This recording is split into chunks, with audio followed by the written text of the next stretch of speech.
From a statistical standpoint, the universe should be teeming with biological data, yet when we finally isolated a chemical footprint of life, 120 light-years away, the mathematics revealed a terrifying flaw in how we measure reality. We operate under a fundamental assumption in the observational sciences that the universe, if interrogated with sufficient mathematical and optical precision, will yield unambiguous data. But we must now confront a statistical nightmare. What happens when the most sophisticated photometric instrument in human history captures a chemical signature that perfectly mimics terrestrial biology, only for the data to reveal that our entire diagnostic framework might be fundamentally flawed? Let us examine the telemetry. The target of our inquiry is K2-18b, an exoplanetary body located approximately 120 light-years from Earth, situated within the constellation Leo. From a purely gravitational and volumetric standpoint, this entity is classified as a sub-Neptune. It possesses a mass roughly 8.5 times that of Earth, with a radius 2.5 times larger.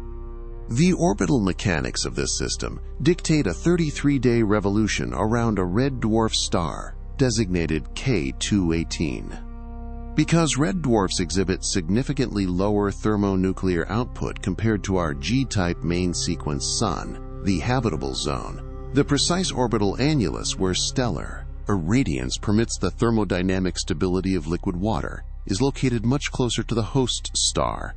K2-18b resides squarely within this thermal boundary. However, proximity induces tidal locking.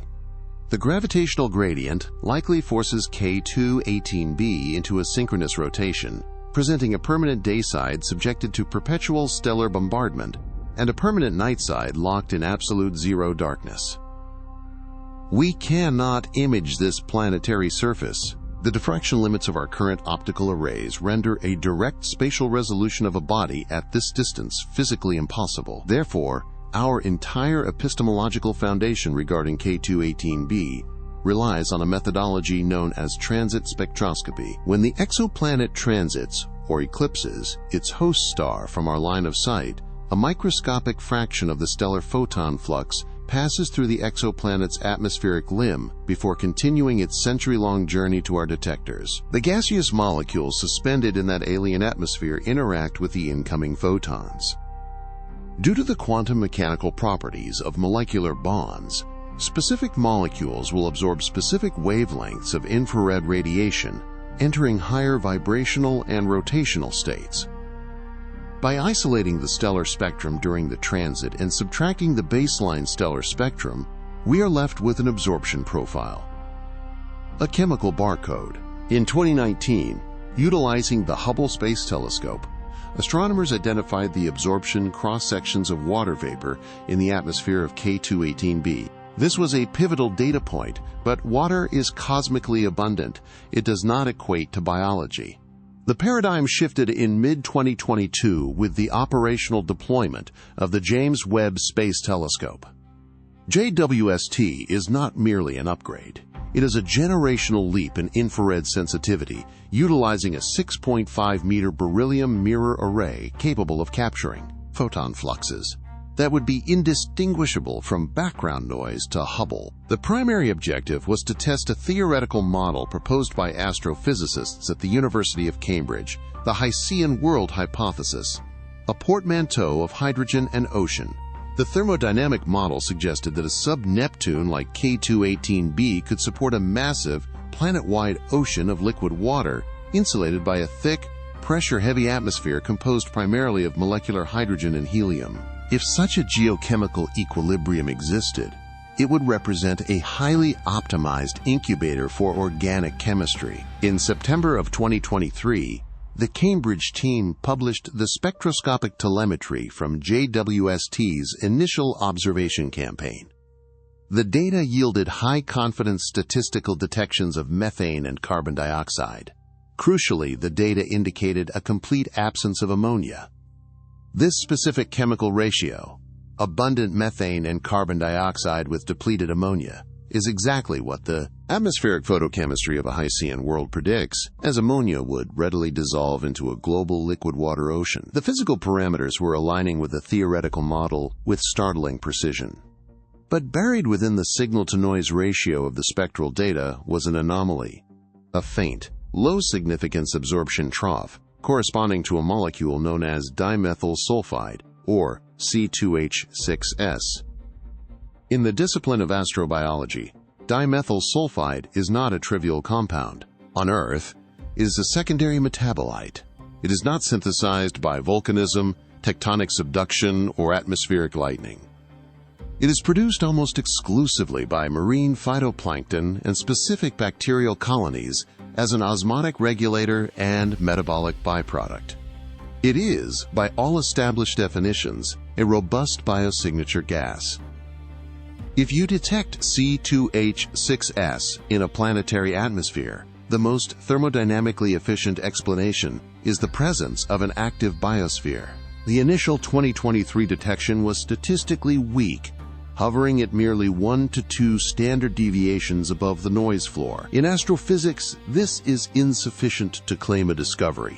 It is merely a curiosity, but science demands replication and deeper integration times. The Cambridge team secured additional observation cycles using JWST's Mid-Infrared Instrument, or MIRI, probing different wavelengths to cross-validate the absorption features. In April of 2025, the updated photometric analysis was published. The statistical significance of the dimethyl sulfide signature had amplified to a 3 sigma confidence level. In statistical mechanics, a 3 sigma result implies a 99.7% probability that the signal is not a random fluctuation of background noise. While it falls short of the 5 sigma threshold required for a definitive physical discovery, a 3 sigma detection of a biological byproduct on an exoplanet is an earth-shattering data point. The researchers were meticulous in their phrasing. They did not state they had found life. They stated that, given the prevailing models of atmospheric chemistry, the simplest explanation for the observed spectral features was dimethyl sulfide, and the only known mechanism for generating dimethyl sulfide in those concentrations was biological. The global reaction was immediate, but the scientific method is devoid of sentiment. It operates on brutal, uncompromising verification. Within weeks, independent astrophysical teams downloaded the raw JWST telemetry to run parallel data reduction pipelines. In observational astronomy, converting raw photon counts into a clean spectrum requires complex calibration algorithms to account for detector anomalies, thermal variations in the spacecraft, and background cosmic radiation. By May of 2025, a team from the University of Chicago published a joint analysis of all 3 JWST instruments. Their conclusion was a stark divergence from the Cambridge findings. They determined that the statistical evidence for dimethyl sulfide was insufficient. Furthermore, they demonstrated that the absorption features could be mathematically explained by overlapping spectral lines of completely different non-biological molecules. 2 months later, a separate NASA-led team uploaded an even more devastating reanalysis. They introduced a variable known as red noise into the equation. Red noise, or Brownian noise, is a type of correlated instrumental error. Unlike white noise, which is completely random, red noise can cluster and create artificial peaks and troughs in a light curve that perfectly mimic real absorption signals. The NASA team concluded that the highly publicized dimethyl sulfide signature was likely an artifact of unresolved instrumental systematics. The telescope's own internal thermal fluctuations may have masqueraded as alien biology, but the structural collapse of the biosignature hypothesis did not originate solely from data processing disputes. It came from a fundamental upheaval in our understanding of astrochemistry. In October of 2024, a team of European researchers analyzing archived mass spectrometry data from the Rosetta mission, which orbited the comet 67P Churyumov-Gerasimenko, published a paper that quietly dismantled the biological exclusivity of dimethyl sulfide. They had identified the compound in the outgassing coma of the comet.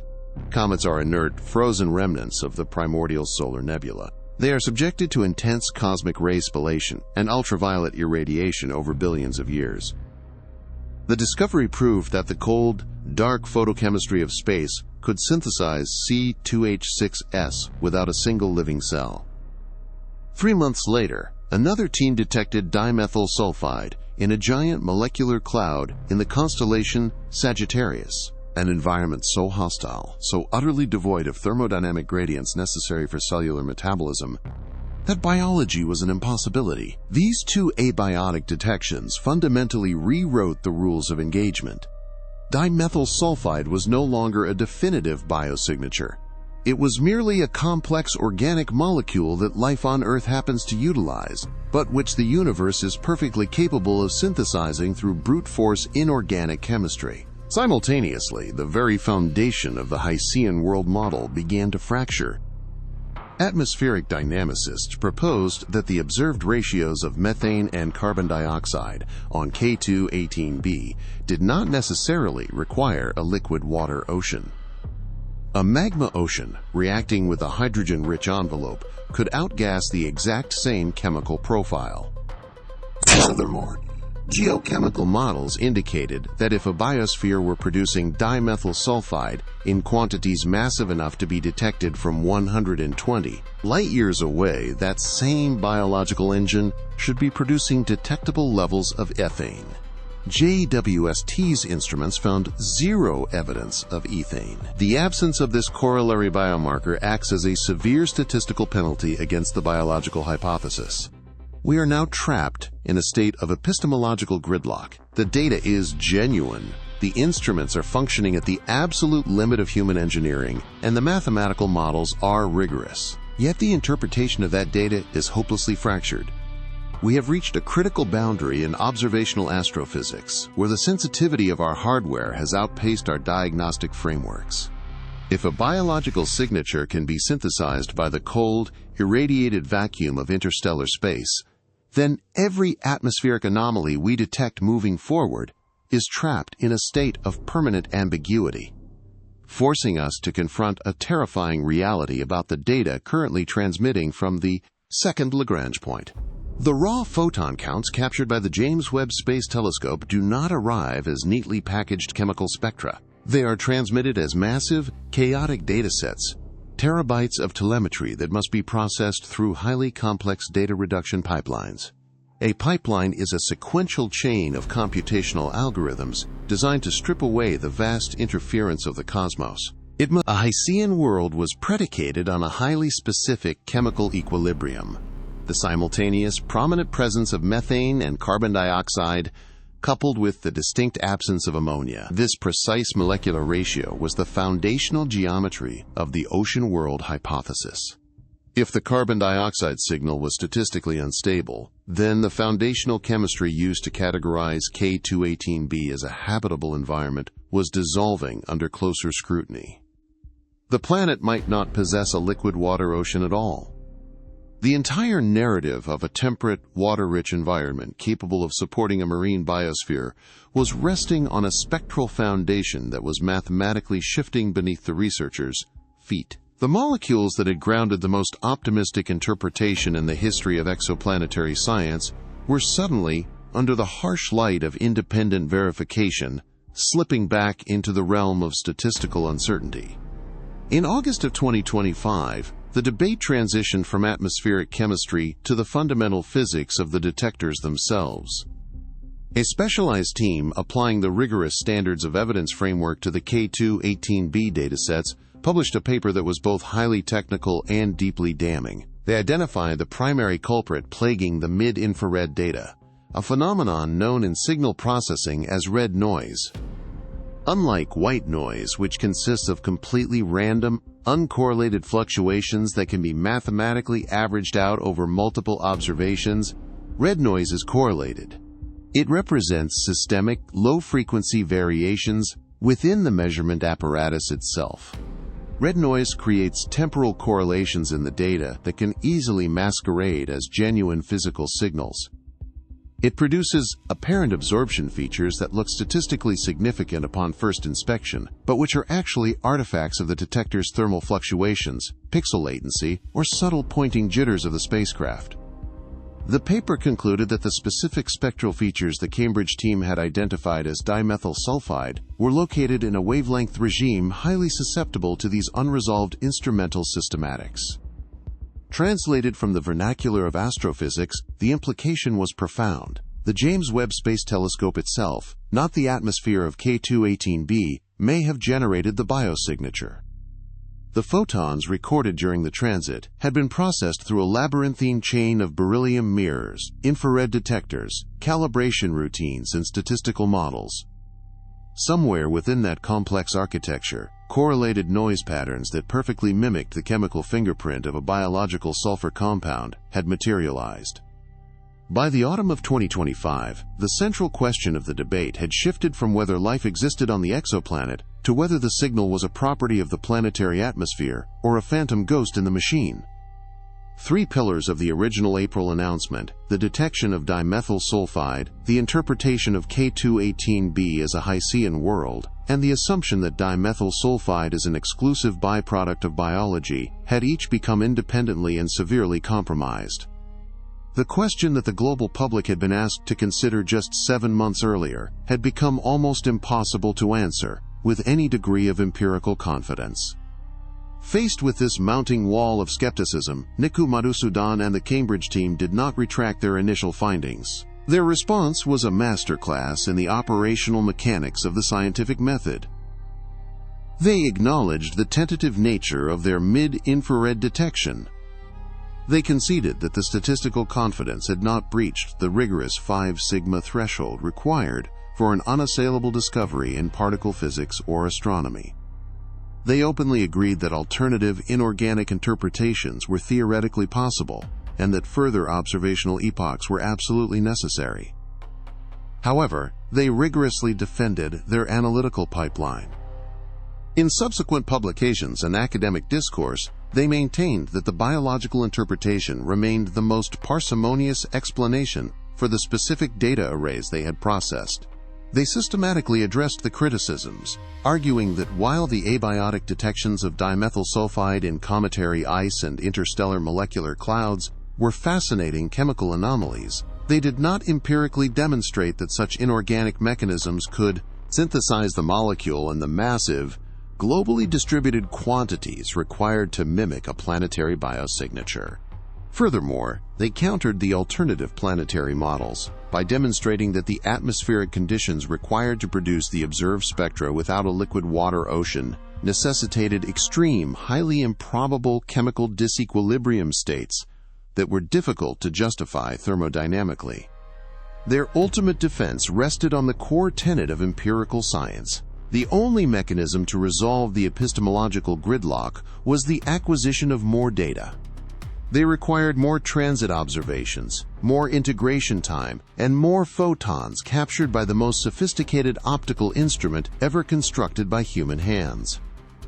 This position is scientifically unassailable, yet it perfectly encapsulates the practical reality of a research team that has staked a monumental claim and must now fortify it against a barrage of independent methodological audits.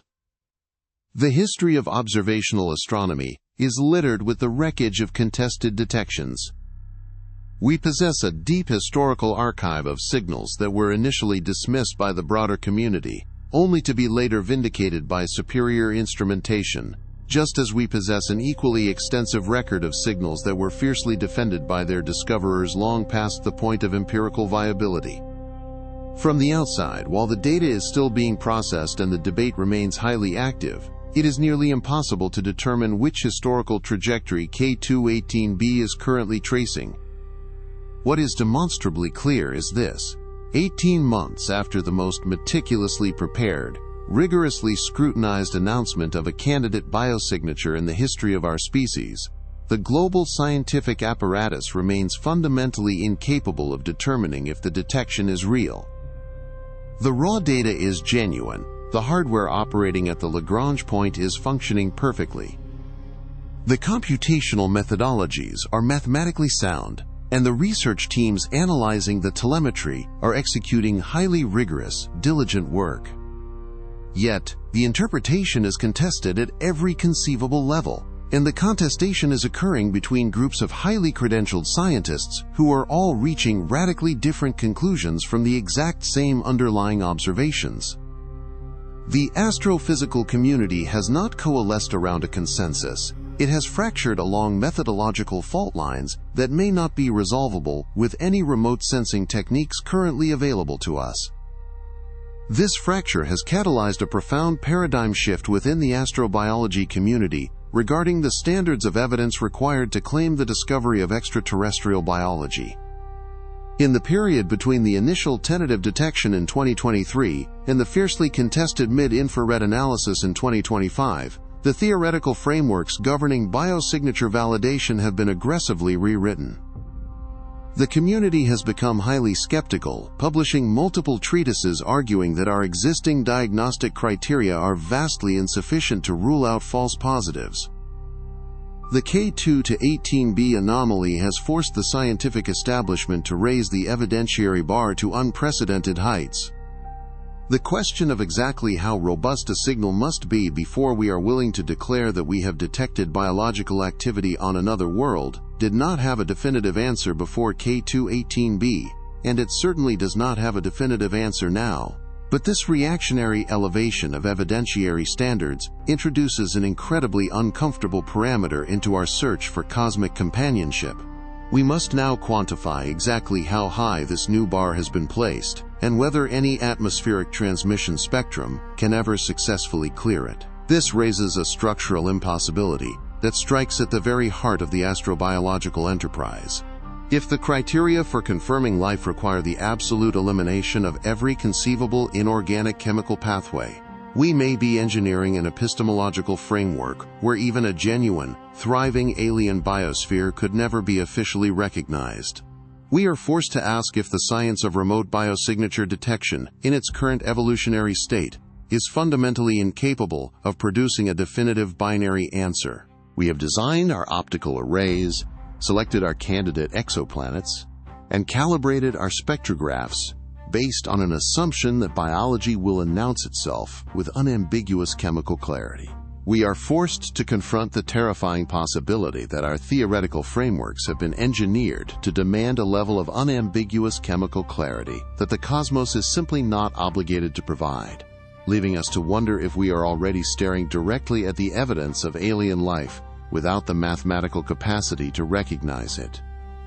K2-18b may ultimately prove to be an entirely sterile planetary body, a geochemically active but biologically dead sphere of hydrogen and liquid water. Alternatively, it may be a world saturated with biological organisms, maintaining a complex, thriving biosphere that we will permanently lack the diagnostic tools to definitively authenticate. Both outcomes remain scientifically viable within our current parameter space, and neither hypothesis has been rigorously falsified. The fundamental asymmetry between these two potential realities constitutes the central epistemological crisis that this entire spectroscopic saga has laid bare. In the realm of exoplanetary atmospheric characterization, there exists no mathematical or observational scenario in which a non-detection functions as a terminal, absolute conclusion. We are instead left with the physical reality of a sub-Neptune mass planetary body, located 120 light-years from our solar system, continuing its relentless orbital mechanics around its red dwarf host. Every 33 Earth days, it transits the stellar disk, systematically filtering stellar radiation through the upper layers of whatever atmospheric envelope it retains. And positioned at the opposite end of that photon trajectory, we sit with the most sophisticated infrared optical array ever deployed by human civilization, analyzing transmission spectra that our greatest computational models cannot definitively resolve. We are attempting to extract a binary answer from a diagnostic methodology that may be intrinsically incapable of providing one. The empirical reality of the K2-18b anomaly, as it stands at this precise moment in our observational timeline, can be summarized with brutal scientific objectivity. We have successfully isolated a candidate biosignature molecule within the atmospheric boundary layer of an exoplanet. We have not empirically confirmed the biological origin of this detection, nor have we successfully refuted it through abiotic modeling.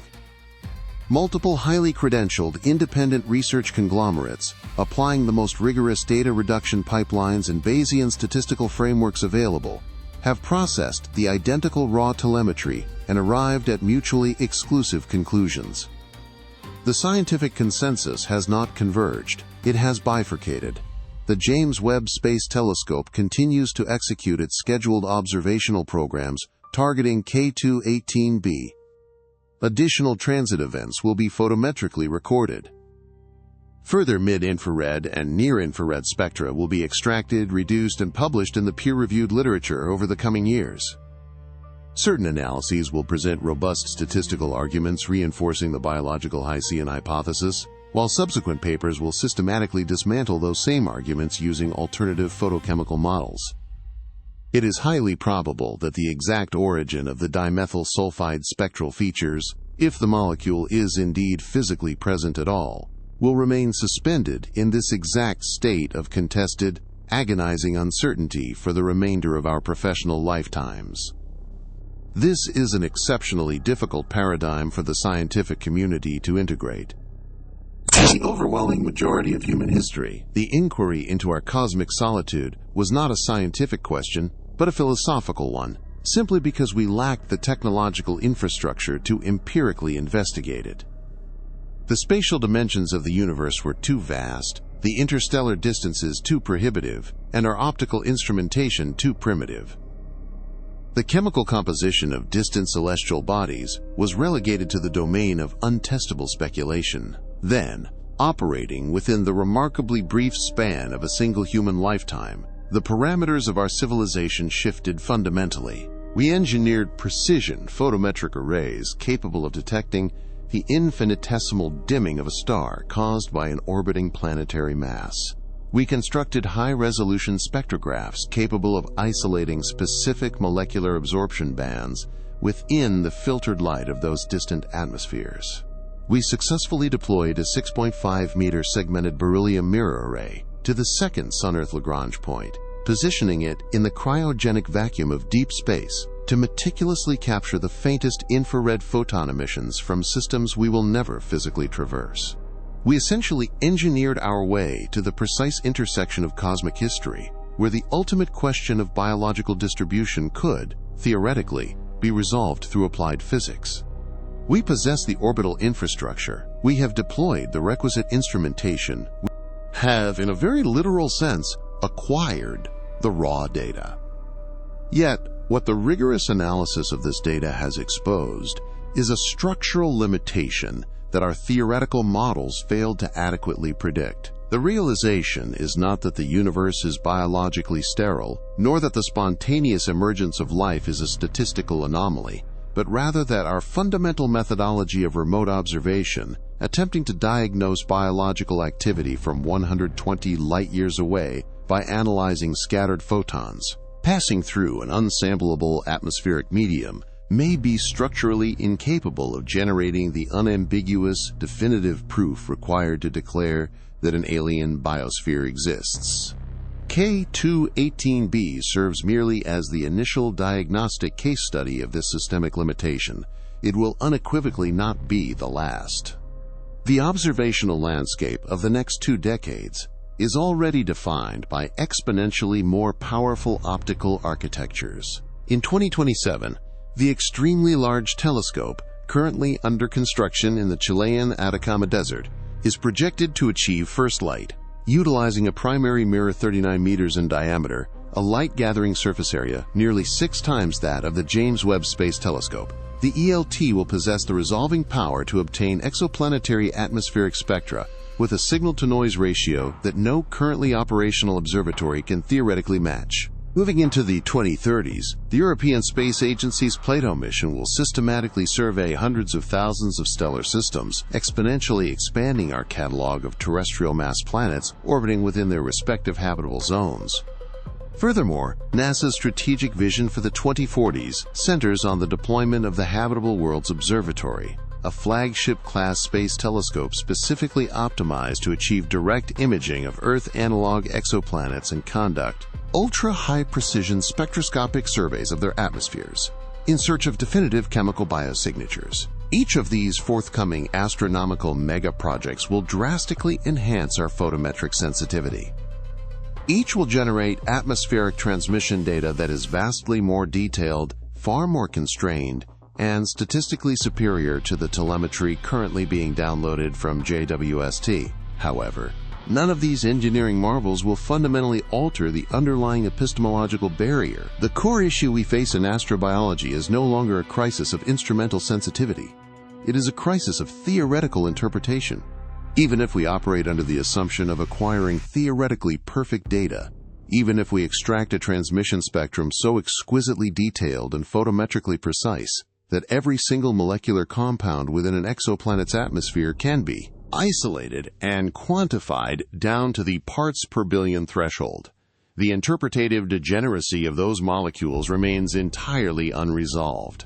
If we detect profound concentrations of methane, we must still mathematically differentiate between methanogenesis driven by biological metabolism and abiotic outgassing driven by serpentinization within a geologically active crust.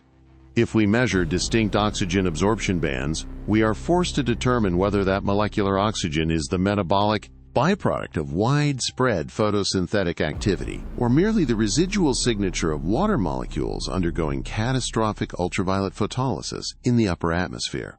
If we definitively confirm the presence of dimethyl sulfide, we must still prove that it is the chemical fingerprint of marine phytoplankton rather than the byproduct of an entirely novel, undocumented inorganic photochemical pathway operating under the extreme pressures of a hydrogen-dominated Hycean environment.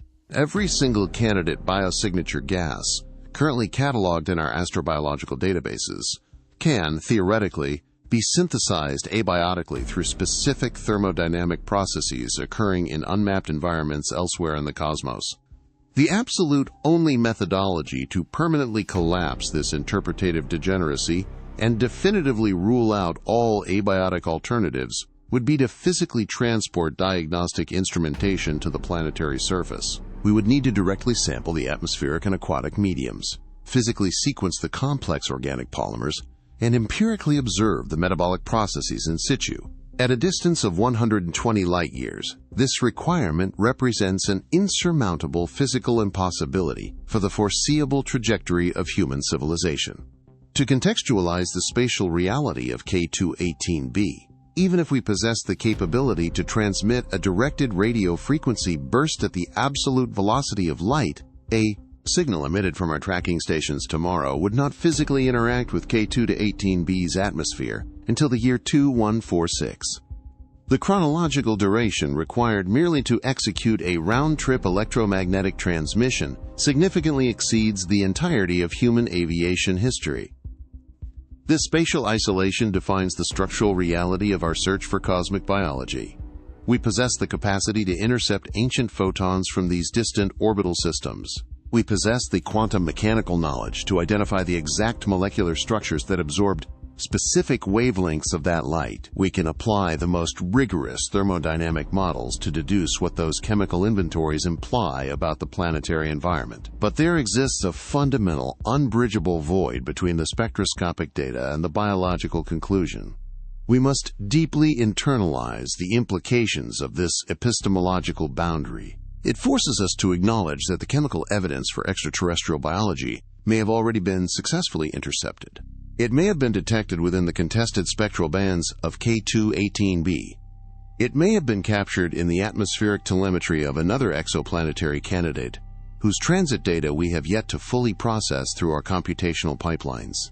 The definitive proof of alien life may currently reside on the primary data servers at NASA, the European Space Agency, or the astrophysics departments at Cambridge, silently archived in petabytes of raw observational data, merely waiting for a statistical anomaly to be recognized. And yet, due to the inherent limitations of remote spectroscopic interpretation, we may remain permanently incapable of confirming it. We have, in a very real mathematical sense, potentially already crossed the historical threshold of proving that we are not alone in the universe, while remaining fundamentally blind to the fact that the threshold has been crossed. This realization completely restructures one of the most enduring theoretical puzzles in modern astrophysics, the Fermi paradox.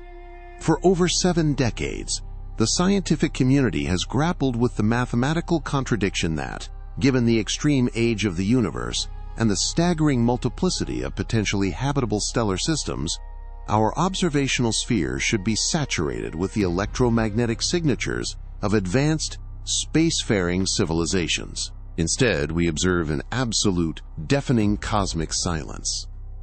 Historically, this lack of detectable signals has been interpreted as evidence that our standard astrobiological models are fundamentally flawed, that either the initial emergence of self-replicating molecular machinery is a statistical impossibility, that complex biospheres are incredibly rare, or that technological civilizations inevitably self-destruct before achieving interstellar communication.